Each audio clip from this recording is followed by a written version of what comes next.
Hello and welcome back to our YouTube channel. Well, it is lecture 6 of governance and the date is 30th July 2025.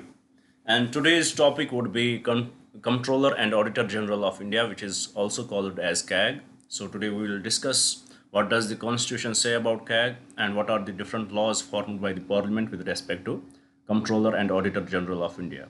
But before we'll start our discussion, I would like to give the brief introduction about this initiative so that if you are new to our channel, you will get more connected with us.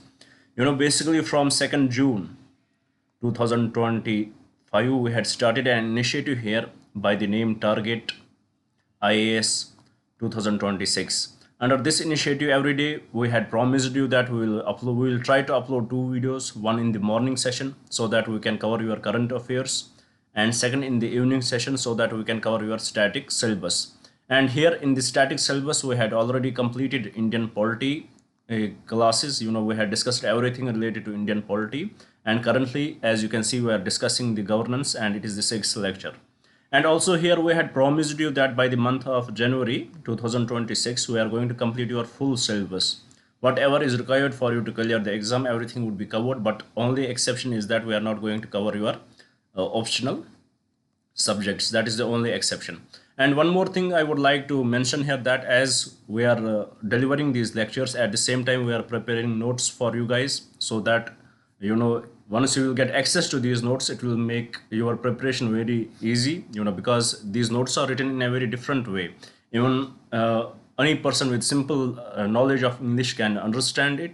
And also these notes are every concept which we had discussed there, we are we relate that concept with your how this concept can be asked in the exam, whether it would be prelims, if the concept is related to prelims preparation, and if the topic is related to mains preparation, then we will bring up the mains question, so that it will give the holistic idea how these topics are important for your preparation and you don't miss any. But here is one concern with respect to notes. They would be accessible to you guys once we will complete the full syllabus of every subject. For example, right now we are discussing Indian polity and governance. Once we will complete the governance, these notes would be accessible to you guys, but for that you would have to pay 200 rupees. This only 200 rupees per subject. It is up to you, it is up to your discretion. If you want to get access to these notes, then you would have to mail us and you will be told to pay 200 rupees. Otherwise, this whole session, this whole initiative is totally free on our YouTube channel, which is this channel, and you can watch it anytime. They would be open to everyone. It is up to you, and we will request you guys to please do watch these videos. If you want to improve your knowledge, if you want to clear the exam, do watch these videos and get the information in the best way possible. And also please do subscribe the channel, do share it with your friends so that they may also get benefited from this initiative. And also please do write in the comments what else should we bring for you guys, because this initiative is about you and we need your criticism, we need your opinions, we need to know what do you feel about this initiative. Please do write in the comments so that we can improve ourselves as well as provide you the best information possible. Now, without any delay, let's start our discussion. As you can see here, today we have to start our discussion with the Comptroller and Auditor General of India. But before we will start our discussion, let's see what we discussed in our yesterday's class. We started with the investigative agencies, we discussed CVC, we discussed CBI, and eventually we were discussing the ED. Enforcement, ED, we were discussing ED. And in this Directorate of Enforcement, what we saw that we saw one important thing, that it is the main objective of ED being ED is to ensure compliance with the PMLA, to ensure compliance with PMLA law, Prevention of Money Laundering Act. So its main objective is to ensure compliance with PMLA Act. So with respect to this, we discussed everything related to ED, how it ensures, there is some sort of independence. We saw that about the director of ED, how he is elected. We saw that what is the committee. It consists of the chief, consists of the Central Vigilance Commissioner and Vigilance Commissioners and various secretariats of different departments. And also with respect to this, we saw the provisions of PMLA, like what are the proceeds of crime, what is the vicarious liability, everything we discussed with that.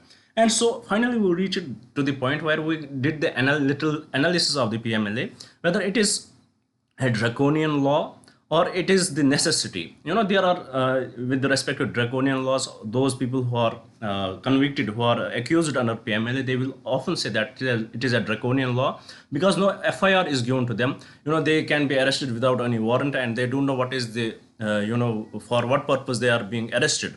We had already discussed that. And at the same time, there are people who say that it is the necessity because money is the power, money is everything. If in a state money is misused, it leads to the collapse of the state.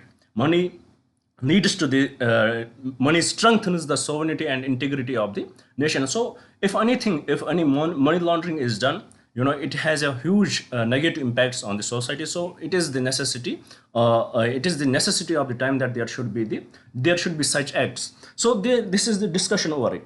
And with respect to PMLA, finally we discussed the section 45 of PMLA, where we saw that how bail usually bail should have been the norm, and jail should have been the exception. But under the provisions of section 45, we get to analyze that, we get to understand that bail is the exception here and the jail is the norm, because there are some tests to be followed. If anybody is accused under the PMLA, he has to go through some tests, otherwise the bail will not be given to him. For example, the prosecution should let him go. Their prosecution should not have any opposition towards his bail, then he will be granted bail. If even the prosecution does not feel that the bail should be given to this person, then still there are twin tests which the judges will follow.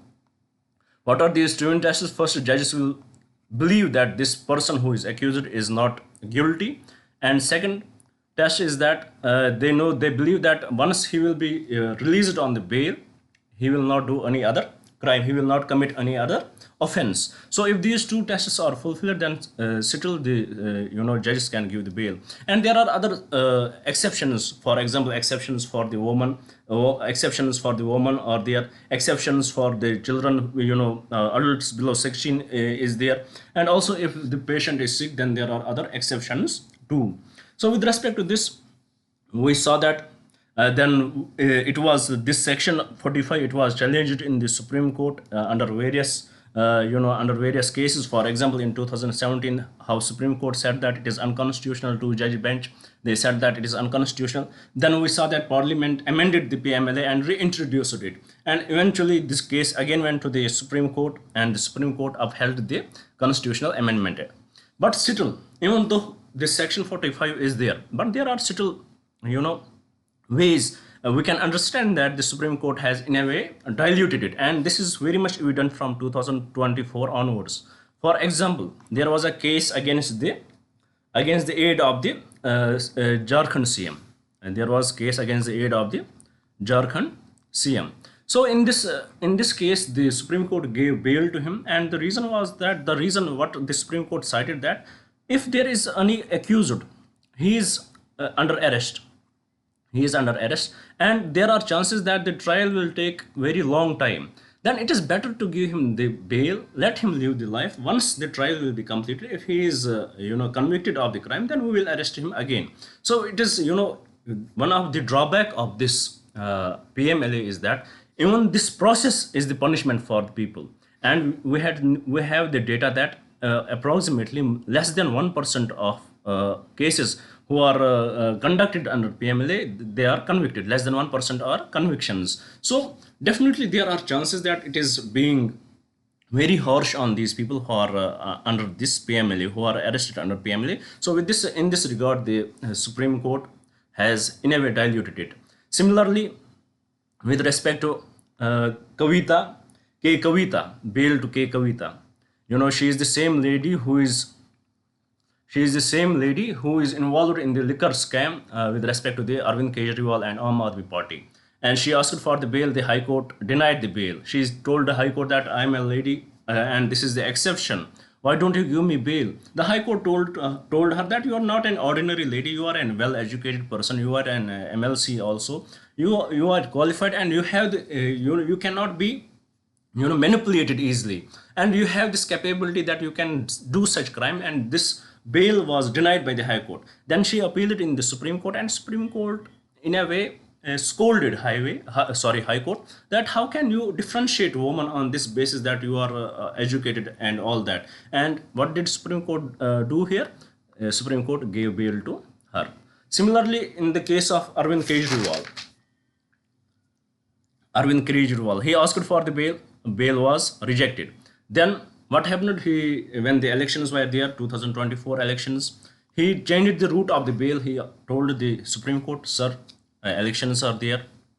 I am the sitting CM. I am not harm to the society. I am not going to alter with the evidence. So please give me the bail. I have to do the campaign for my political party. And in this regard, this interim bail was given to him. What is this interim bail? Once it would be given for the specific period, then he has to return to jail. And for the normal bail, he will return to jail if he is convicted. So this is the difference. So in this way, we can see it is very much evident that the Supreme Court from 2024 is trying to, in a way, dilute this section 45 of PMLA. Now, as we had completed it, let's see what are the criticisms related to PMLA. Then we will go to the CAG. Then we will start discussing CAG of India. So first, let us try to find out what are the criticisms related to PMLA.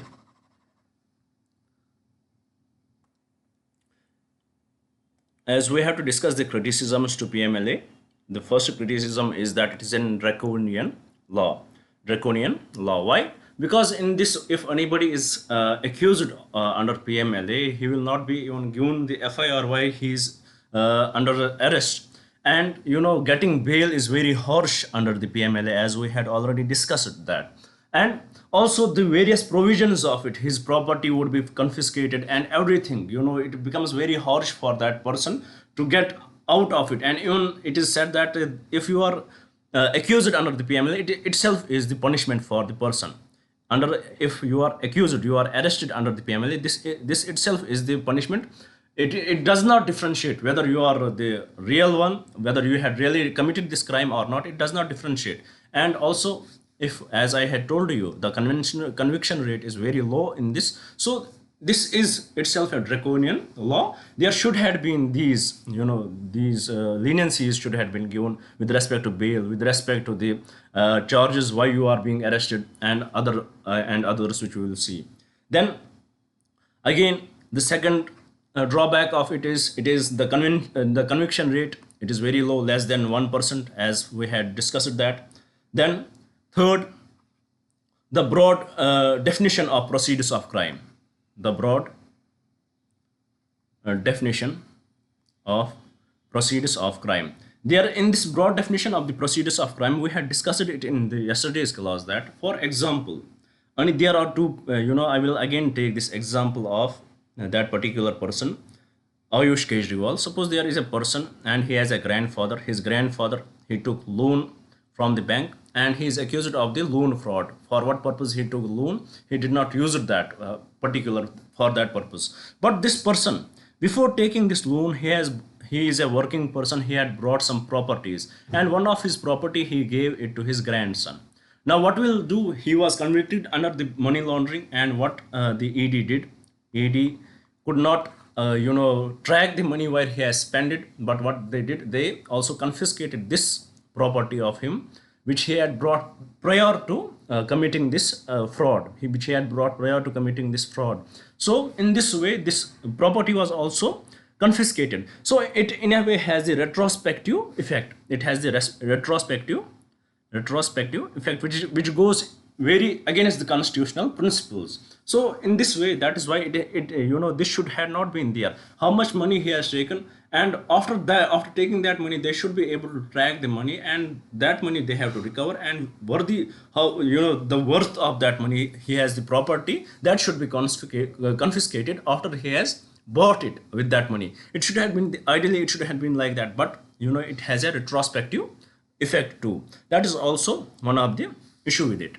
Then the another issue is the burden of proof. Burden of proof is unfortunately on the accused, and it gets very hard for an accused to prove that he is not the guilty. So this is also one of the drawback associated with it. Then the lack of autonomy, there is one of the issue that there is lack of autonomy, as it is the part of the revenue department under the Ministry of Finance. So it is argued that there should be autonomy should be given to this department, so that it will be beyond the hands of the government, and it will work like the CAG works, so that there would be more efficiency with respect to that. And once this autonomy would be given, there should be the parliamentary oversight over it, and also the transparency and accountability should be there. So these are some drawbacks associated with it, and what can be the recommendations related to that. Go opposite to it, you will find the recommendations itself. It is up to you. It is not that rocket science. You have to break it down. Very simple. Now with this, we had completed the Prevention of Money Laundering Act and the Enforcement Directorate. Now let's move to our today's topic, which is specific for today. It is the Comptroller and Auditor General of India. Let me give a example. Let's go for an hypothetical example. Suppose you are running a company. You have a company, and you are the owner of the company. Suppose you are the head of the company. This company is yours. Now in this company, you have various departments, and these departments are working in a very different, they have their own way of working, and eventually you are, when everything is added, and you are earning some profit, and you want to know, you are investing in all these departments, whether these departments are doing good, or these department, is it the profit of this whole. You want to really assess this company, whether this company as a whole is a big profit, or there are only few departments which are making the profit and rest are in loss. So for that, what you will do, you will see how much money you are spending, how much you had invested, what is the cost, expenses, how much infrastructure they are using. You will try to do this, and at the same time how much revenue they are generating, and then you will equate, and you will see, you will understand, you will try to understand it on the departmental basis, and finally you will give the final result, whether how many departments they are making the loss, and how many departments they are in the profit. So in this way, you will do a little audit. You will do the audit. So this audit, you will hire the chartered accountant for that, or anybody. But at the state level, who does this audit? The state, it generates money. It generates money, and this money is in the consolidated fund of India, in the contingency fund of India, in the public accounts. States generate money, and all this business, whole economy. This is all about the economy. This is all about the money. All this is done, government's work because of the money. Their sovereignty is because of the money. So there should be the oversight over the government, how they are spending it, how they are generating the money, and where they are. For example, the money, it is for, if it is in the consolidated fund of India, its guardian is the parliament. The government, the executive asks money from the parliament, and parliament approves it. Then there should be the oversight. This ministry has asked this money, and there should be the oversight. Had he really spent this money there, for what purpose he had spent this money, and what has been the impact of this money. So there are various issues to be checked. So with respect to this, it should have been at the country level, at the central level, which should overlook the money in the country, and it is done by whom? It is done by the Comptroller and Auditor General of India. It is done by Comptroller and Auditor General of India. Now let's look, what does the Constitution say about the Comptroller and Auditor General of India. Let's try to understand a few facts, because in prelims exams, questions about Comptroller and Auditor General are often asked. It is much relevant to the prelims preparation, and there are few concepts. For example, its role, its jurisdiction. When we will see the audits done by him, done by the CAG, one is legal audit, then another is the then there is another type of performance audit. We will see whether its jurisdiction is to do the performance audit. That we will see one by one. First, we will see what does the Constitution say, what are the different laws which are formed over it, what are the provisions of that law. Then we will try to understand whether it has the jurisdiction to do the performance audit or not. Then after that, we will try to find out is there the need of the multi member CAG? Lastly, we will try to find out that. So let us see what does the Constitution say. In the Constitution of India, we have the Article 148. What we have? We have Article 148. And Article 148 is very much clear. What does it say? It says there shall be a Comptroller and Auditor General of India. There shall be CAG in simpler terms. India, who shall be appointed by the President. Who should appoint him? Shall be appointed. He shall be appointed by the President of India. He shall be appointed by the President of India by warrant under his hand and seal. By warrant under his hand and seal. Under his hand and seal, and only be removed from office in the like manners or like grounds as the judge of the Supreme Court, and only can be removed in the same way as the judge of the Supreme Court. So what did we learn about Article 1, about the Comptroller and Auditor General of India? That there shall be the CAG, there should be there, Comptroller and Auditor General of India should be there. It does not talk about how many member it should be. It talks about there shall be CAG, and who shall be appointed by the President of India by warrant under his hand and seal. We discussed that what is this by warrant under his hand and seal in the yesterday's class too. That President cannot President cannot share this power with somebody else. For example, with respect to the Chief Minister of the UT. For that, he appoints the Lieutenant Governor, who on behalf of President takes the oath. But here, President has to give this oath. He has to give this warrant to him. He has to appoint him on his own. He cannot appoint him through some other representative, in simpler terms. And how he can be removed? He can be removed on the same grounds as that of the Supreme Court judge.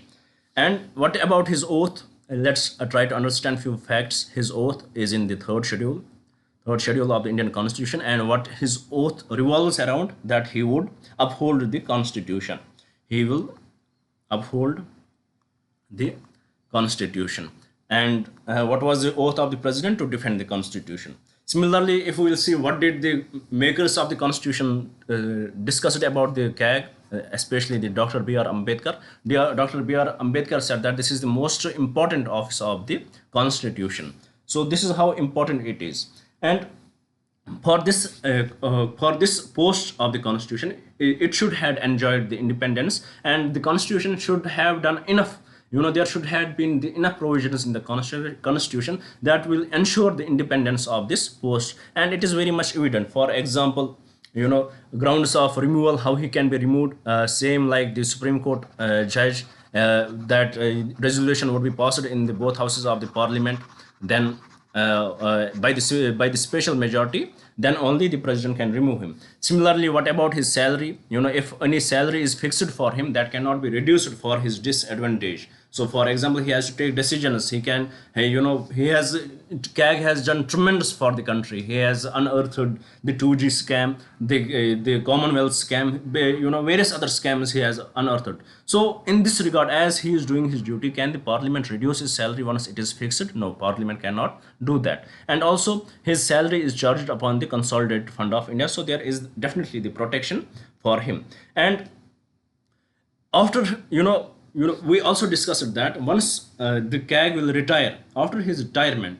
will he be eligible for any post for the government of India or any government of any state? No, he will not be eligible for that. And we also discussed the salaries and allowances. Now let's move to the another article, which is Article 149. Let's see what does Article 49 say. Article 149 talks about the duties and powers of the Comptroller and Auditor General. It will be determined by the law passed by the Parliament. Duties and powers of the CAG, it will be determined by the law passed by the Parliament, and major function of it is to audit the accounts of Union and the states. So for that, the Parliament will form the law how he will do it, and this law has been formed by the Parliament, which is known as the DPC Act, which we will discuss in a while. After that, we have Article 150. Article 150, as we know that CAG has to audit the accounts of the center as well as the states. Now how it will do it, because centers would be, for the as we took the example of the first company, they have different departments and different departments are getting profit, and how different departments are not or in the loss, so it would be differently. So the forum in which the account should be, the forum, articles 150 says the forum in which the account should be it would be decided by the CAG, in which form it should be, in which form it will do the it will do the audit. Then similarly we have, after that we have article 151, which talks about once article 151, it talks about once they will do the audit, then they will submit its report to the president, and or if it is done for the center, if it is done for the union, and if it is done for the state, they will submit it to the governor, and then governor and the president. For the central, president will lay it in the parliament, and the governor will lay it in the legislative assembly, and then the decision would be taken there. Questions would be asked to the government with respect to that. Similarly, then we have article 279. Well, let's see what does article 279 say. It is also related to CAG. It talks about, it has the about the calculation of net proceeds. So what is this net proceeds? For example, government charges different taxes on you. Let me write it. And article 279 talks about net proceeds and a certification of net proceeds of CAG or final. Certification of net proceeds of CAG or final. So what is this net proceeds? For example, the government will charge the taxes, and for charging they will charge it. Now they will have to collect all those taxes. So in collection of those taxes, how much money did the government spend? That is called the net proceeds, and the certificates of net proceeds of CAG or final. The CAG, whatever certificate it will give how much we had spent, that would be the final. This is article 279 of Indian Constitution. Now with this, these are the constitutional provisions. In this we discussed what the importance of CAG, the oath, we discussed his removal process, who appoints him. Then we saw that he will decide in which form the accounts will be for the state and the center, and also we discussed the duties and powers. It would be decided by the parliament.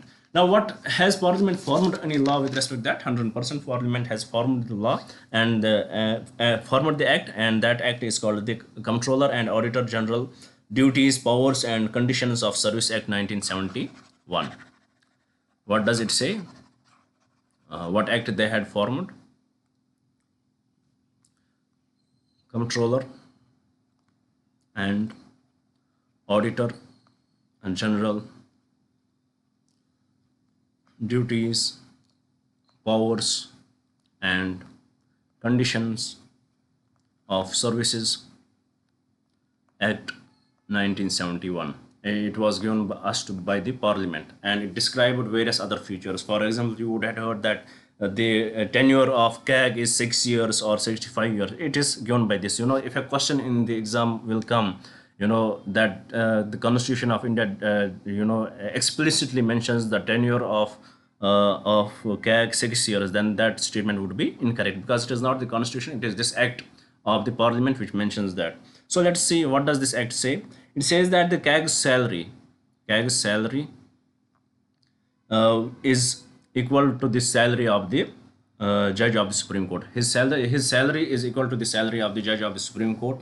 Then second, his tenure would be 6 years or 65 years, whichever is earlier. And we had discussed this now many times. What does this phrase means, whichever is earlier?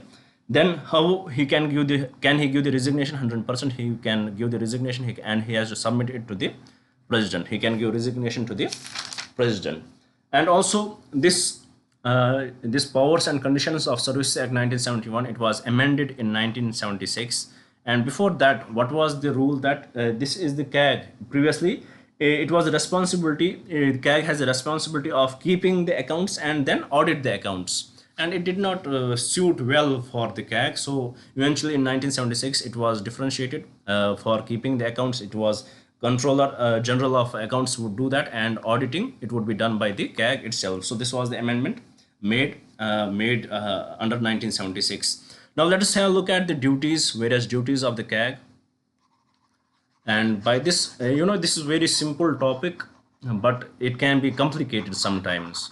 These you should be able to differentiate what is in the constitution and what are the provisions given by the law. So let's see what are the duties. The duty is, it is very simple. It is duty is to audit, audit all the accounts of the governments. Audit the accounts of the government, whether it would be the consolidated fund of India, audit that, contingency fund, public accounts, whatever it would be, whether it would be for the state government, it would be for the central government, or it would be for the local governments, it has to do that.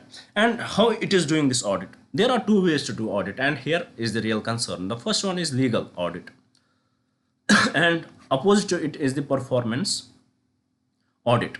In the legal audit, let me tell you what they will do. For example, there is government, they are coming up with Manrega scheme, and they want certain amount of money for that, so that they will spend it there. They will ask for the permission from the parliament, which is responsible to the people, and they will pass the bill there, and the money will be given to them from the consolidated fund of India, and they will start spending it on the people who will be the beneficiaries of it. Now under the legal audit, what CAG will do, they will see it was the reason they asked for the Manrega. This is the amount, and this amount has gone to the Manrega, and this amount has gone to the people. So audit done. This is legal audit. Now what is the performance audit? Same. They asked for the government asked money from the parliament, voting, they brought the appropriation bill, voting happened there, and money was granted for the Manrega, and they granted this money to the people. They spend it where it was required. Now here what CAG will do, CAG will come in.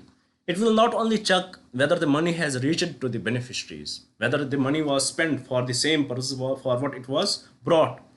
It will also check what was the impact of this, what was the achievement of this. They will ask the questions, what was the achievement of the Manrega? If the achievement was to reduce the poverty, then they will check whether this money which was granted through Manrega, which was granted for the Manrega, has it really reduced the poverty? And this is the concern. This is the real concern, that the policy it in a way questions the policy making. If it will see that money is granted for the Manrega, and Manrega a purpose of the Manrega for the government was to reduce the poverty, and it will check whether the poverty has been reduced or not. So this in a way increases its domain. It is an overreach of the CAG. The main function of the CAG was to audit the accounts, not to enter into the policy domain. This policy domain is kept for the kept for the government. It is for the government. It is for the executive to make the policies, to frame the policies, to see the impact of the policies. It should have not been, these questions should have not been there. So with respect this is one of the concern. And same with respect this case, it went to the Supreme Court in 2013 under Arvind Gupta versus Union of India, and the question was asked to the Supreme Court whether it is under the domain of CAG or not. The Supreme Court said that 100% it is under the domain of CAG, even though CAG cannot ask the questions why you had brought the policies, but CAG can see if they had brought the policies, what are the changes they should do. For that they can recommend it, and these recommendations are not something binding on the government. In this way CAG can in a way interfere. In this way CAG can in a way interfere in it and check whether it is whether the purpose has been achieved or not. So this is exactly for what reason it was upheld in the Arvind Gupta versus Union of India case.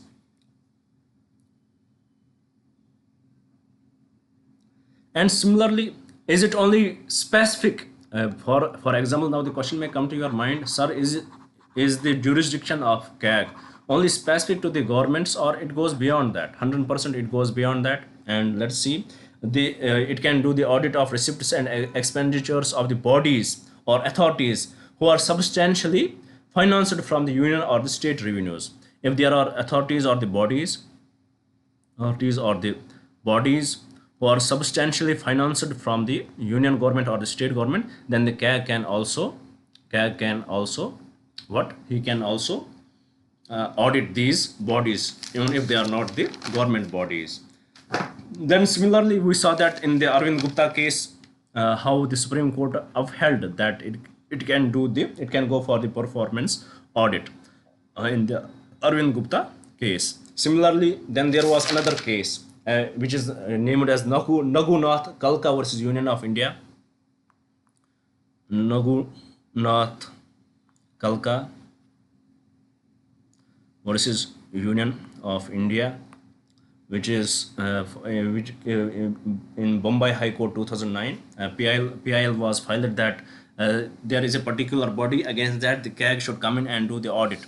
Then the question was, can CAG be asked to do the audit, or is it the CAG will decide whether they will go for the audit or not? And to which the Supreme Court said that it is the CAG who will decide whether they will go for the audit or not. They cannot be forced to do audit for any body.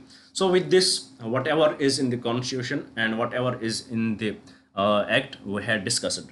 Now there is a now question. Let's do the analysis of it. Let us see whether the CAG it has been successful. Its role. Is it going beyond its jurisdiction, or what it is doing is really great. Let's try to understand that, and also finally we will try to understand whether there should be the whether there should be the multi-member CAG or the single member CAG is enough.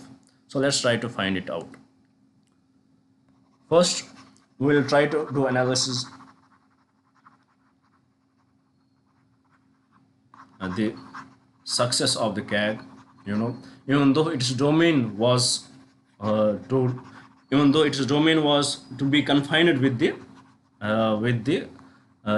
legal audit, but once it has done the performance audit, for example in the 2G scam, which is even called as a scam for money, it is not a scam. For example, if Kapil Sibil was asked that there is 1.876 something 1.86 lakh crore 1.86 lakh crore scam in the 2G scam, the Kapil Sibil said no, there is zero scam, there is zero losses. And why? What was the reason for that? Because the report of the CAG, when the CAG was doing the audit of it, and it analyzed that if these 2G licenses it was given for the auctioning, if bidding was there, then we could had earned more than 1.87 lakh crore rupees. So the we could had gained the profit of more than 1.87 crore rupees. So the CAG, what it is actually talking about, it is talking about the presumptive loss.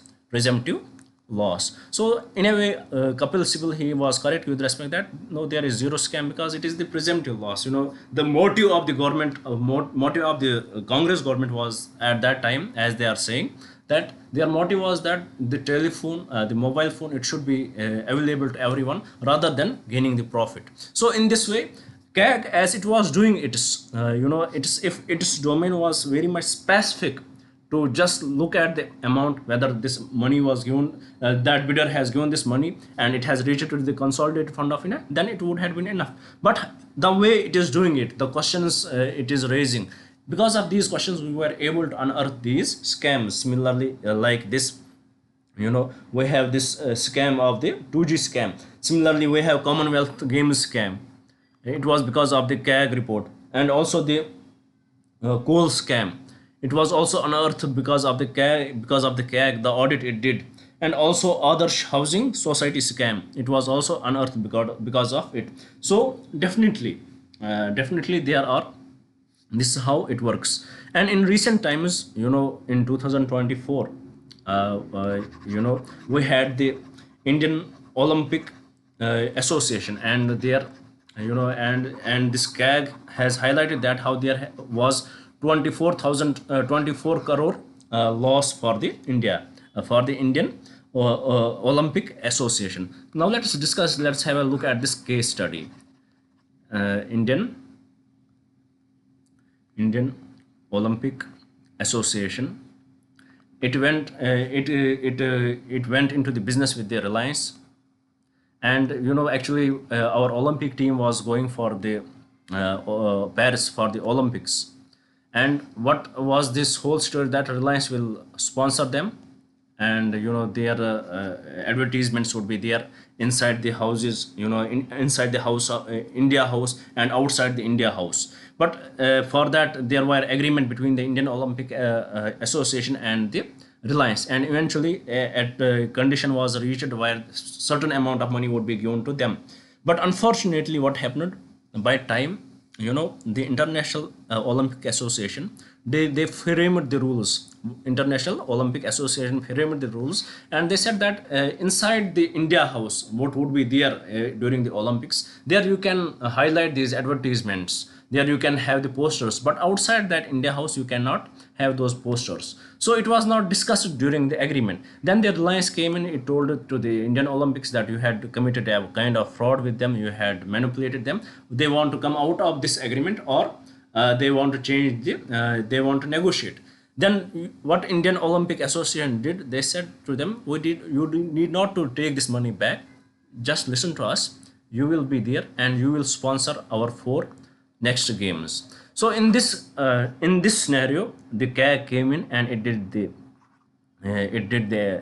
audit, and it found out that if the Indian Olympic Association would have worked efficiently and it would have negotiated with the Reliance company, there would have been the 24 crore. They would have not gone into the 24 crore, and they had not negotiated. And they also did not mention that that if the International Association changes the rules, this clause was not there, that if the International Association will change the rules, then this agreement will also work on. This clause was not there. So it in a way highlighted the inefficiencies of the Indian Olympic Association.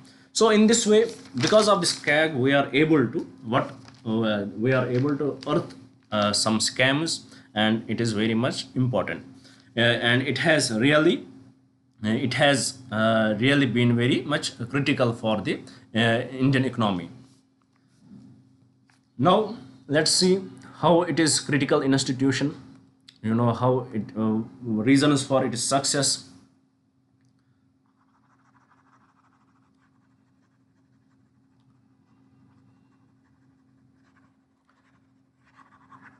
How it is critical, how CAG is critical organization or critical body. First of all, it submits its report to the president, and then president will submit its report, will lay down it in the parliament, and the public accounts committee, they will discuss it, they will try to find out, and what were the various losses or what are the various gains, and to that the CAG will act as the friend, philosopher, and guide of the public accounts committee.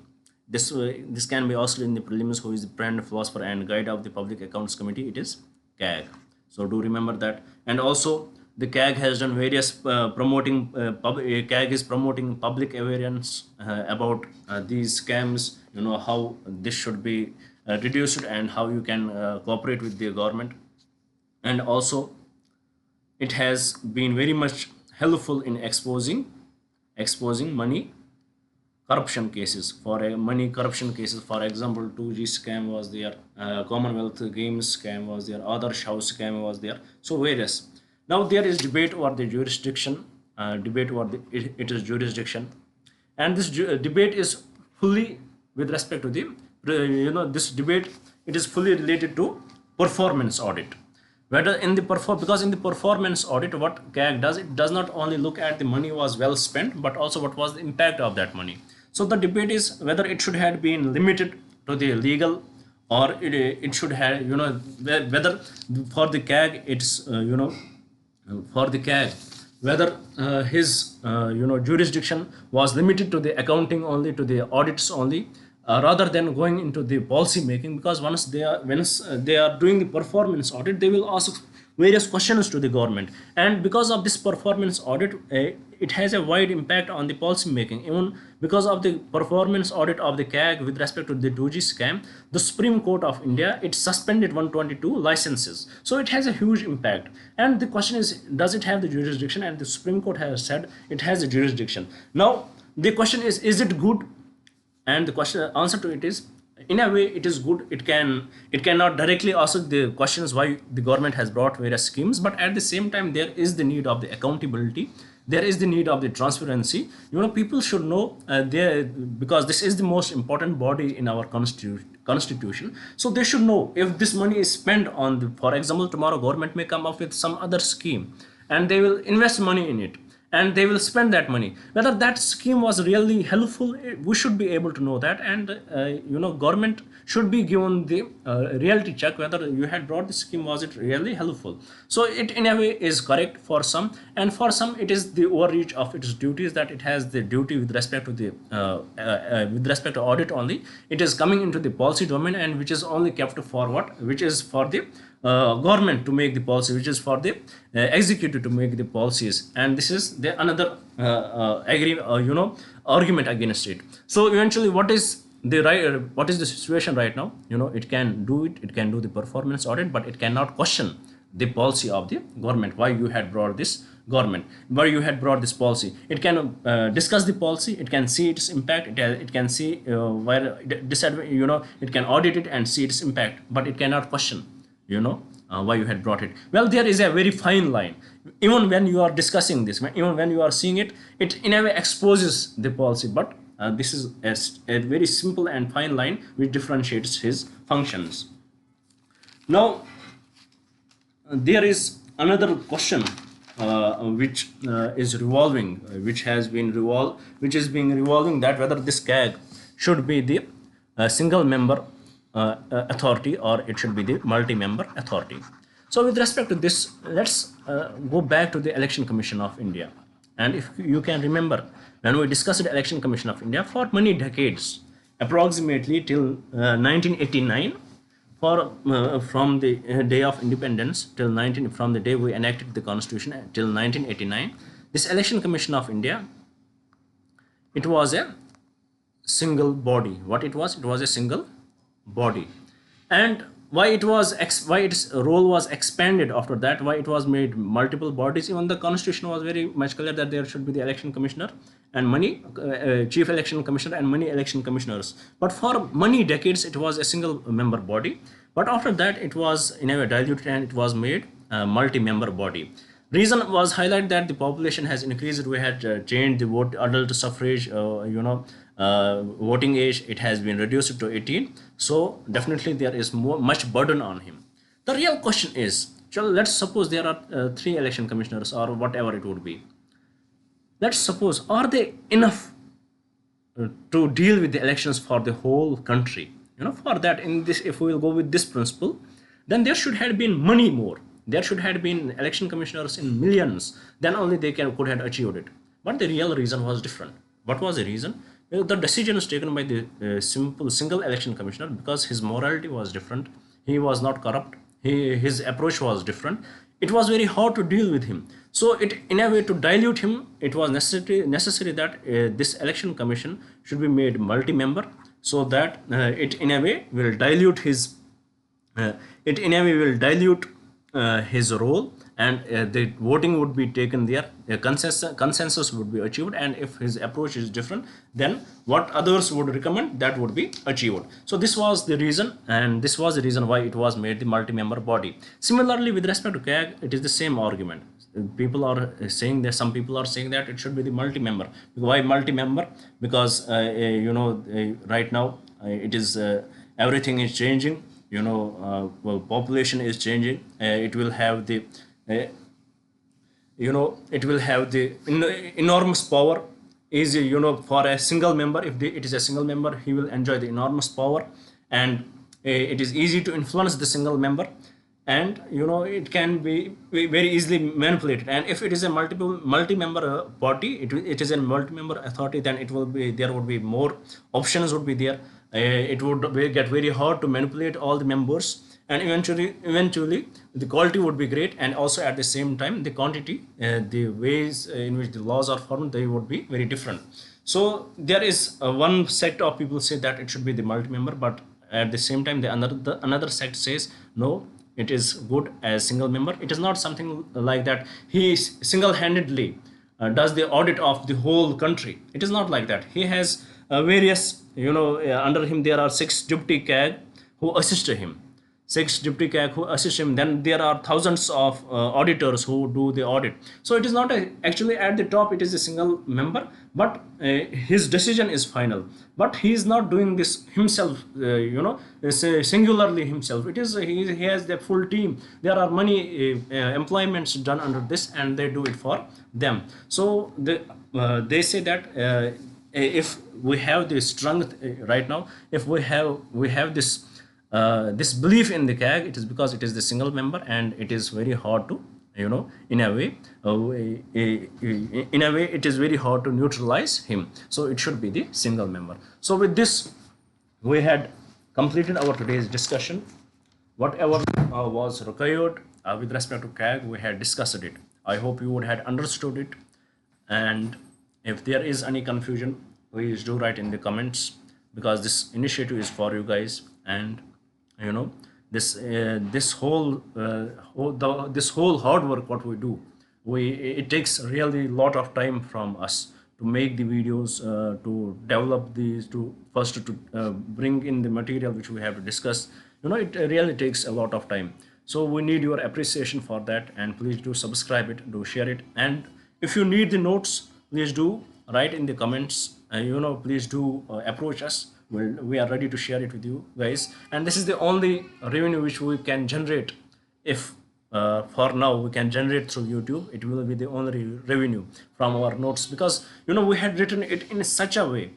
Trust me, if those notes would have been made by some other authorities, they would sell it for not less than 1,000 rupees.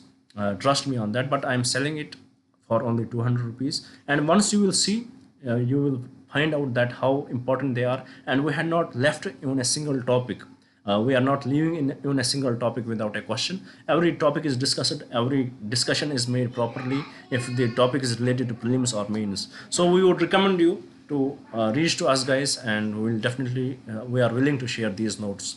Now let me give you a recap what we discussed in today's class, so that we will finish it on a good note.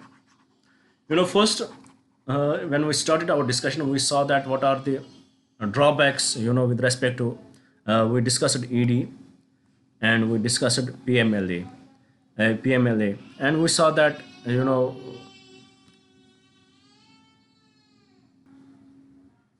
in this PMLA, we discussed this section 45 and did the analysis of that. We saw that how it is the burden of proof is on the accused. Then we saw that what are the, how getting bail is difficult in it. Then we saw that how from 2024 Supreme Court in itself is trying to dilute it. And then we saw that what are the criticisms related to it. After that, we started with the Comptroller and Auditor General of India. We discussed Article 148. There shall be the Auditor General of India. We discussed Article 149. We discussed Article 150, and we discussed Article 151, and also we discussed Article 270. We discussed Article 279. These articles we discussed. Then also we discussed, after that we discussed the Comptroller and Auditor General's duties, powers, and conditions of service Act 9 of DCA Act of 1971. After that we discussed amendment to it in 1976. Then we saw that role, how he does the audit. There are two ways. One is legal audit, and then the performance audit. Legal audit, nobody has issue with it, but everyone has issue with the performance audit, because in it does not only see whether money was utilized for the same purpose for what it was asked. Then it also sees what was the impact of this money. Suppose if the policy is Manrega and the promise is that it will reduce the poverty, whether this money which was spent under the Manrega, has it really been able to reduce the poverty? This is the issue with the performance audit. It in a way goes beyond its jurisdiction. Its jurisdiction initially is to conduct the audit. Don't go beyond that, but it goes into the policy domain. And this question went to the Supreme Court, and Supreme Court in a way upheld this domain of the CAG. And eventually then there was another case whether authorities can ask the CAG can force the CAG to do the audit. It is up to the domain of the CAG itself. After that, we saw that we also discussed whether it should be the single member authority or it should be the multi-member authority. We saw that what are the advantages associated with the single member authority and what are the disadvantages associated with the single member authority. And also we saw that what are the advantages associated with the multi-member authority and what are the various disadvantages associated with the multi-member authority. And even finally we completed it. So with this, let's end our discussion here. I hope everybody of you is fine, and please do subscribe the channel. I would like to mention one thing here, that it is very important. As I'm getting this time, let me tell you one thing, and I believe that if you will follow, it will be very much helpful for you. As we had started it from 2nd June, from 2nd June 2025, we started our exam, our preparation here, initiative, and it will end as we had promised you in the January 2026. Maybe it may extend till March or April. Let's suppose it is till April. We will complete your every subject, whether it would be related to prelims or mains. So what we are doing in this phase, first we took up Indian polity. And now we are discussing governance. And at the same time, we are here discussing the current affairs. And at the same time, we are preparing the notes. So what you should do, what your approach should be. As right now we had discussed Indian polity. I'm just highlighting what your approach should be. If you will follow it, it is up to you. Every person has his own approach that is different. We are discussing governance, and you already have the notes of your class notes of the Indian polity. And suppose you don't have other notes available to you. So what you should do, your focus should be on current affairs. Every day we are discussing questions, every day we are writing. So what you do, make question bank for yourself and write those questions separately. Then current affairs, revise every day. Maybe it will bulk up, then divide your revision in different ways, but revise every day. And here right now we are discussing governance. After we will end this class, go revise the governance, do 1 to 3 revisions. After that, as we have discussed in Indian polity, for this time period, maybe it will take us 12 days to complete the governance. For these 12 days, do continuous revision of Indian polity. After that, what we will do, we will take up the history, ancient history. In this ancient history, then medieval, then modern, then post-independence history we will discuss. Then after that, maybe world history. Then we will start discussing these. In this time period, what you should do, ideally, you should revise Indian polity multiple times as much you can do. Revise the governance multiple times as much you can do. And at the same time, revise what we are studying every day as much you can do. Similarly, after that, we will take up another subject. Maybe we will take up geography.